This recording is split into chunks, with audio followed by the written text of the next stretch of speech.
Gordon was resting in the siding.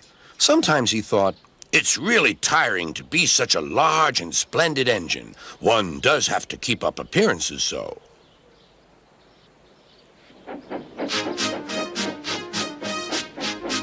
Beep, beep, beep, beep. "Hello, lazy bones," whistled Henry. "What cheek," spluttered Gordon. "That Henry is too big for his wheels. Fancy speaking to me like that. Me, who has never had an accident."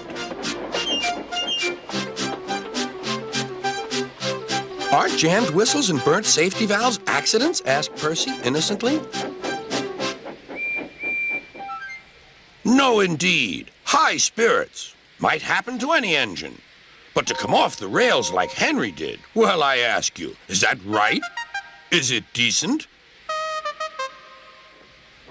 Then it was Henry's turn to take the express. Gordon watched him getting ready.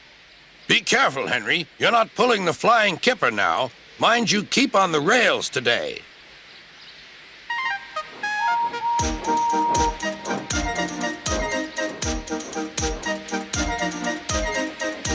Henry went off in a huff, and Gordon yawned and went to sleep. But not for long. "Wake up, Gordon," said his driver. "A special train's coming, and we're to pull it." "Is it coaches or freight cars?" "Cars," said his driver. "Cars," said Gordon.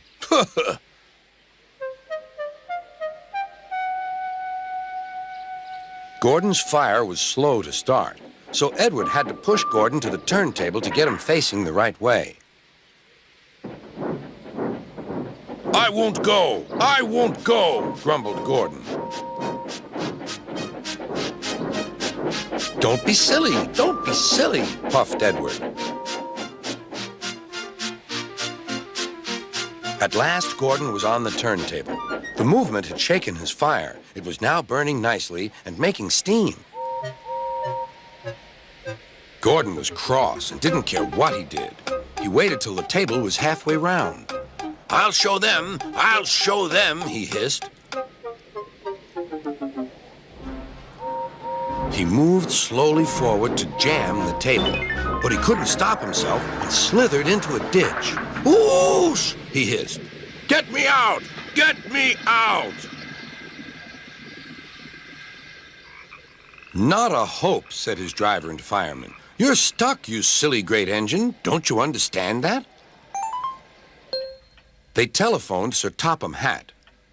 "So Gordon didn't want to take the special train and ran into a ditch?" "What's that you say? The special's waiting? Tell Edward to take it, please, and Gordon, leave him where he is. We'll get him out later." On the other side of the ditch, some little boys were chattering. "Oh, doesn't he look silly? They'll never get him out." They began to sing. "Silly old Gordon fell in a ditch, fell in a ditch, fell in a ditch. Silly old Gordon fell in a ditch, all on a Monday morning." Gordon lay in the ditch all day. "Oh dear," he thought, "I shall never get out." But that evening they lifted Gordon and made a road of sleepers under his wheels to keep him from the mud.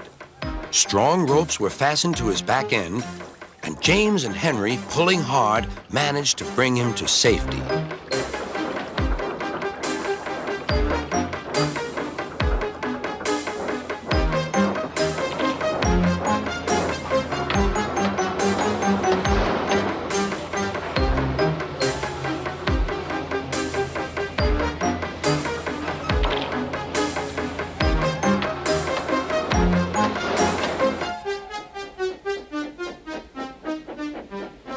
Late that night, Gordon crawled home, a sadder and wiser engine.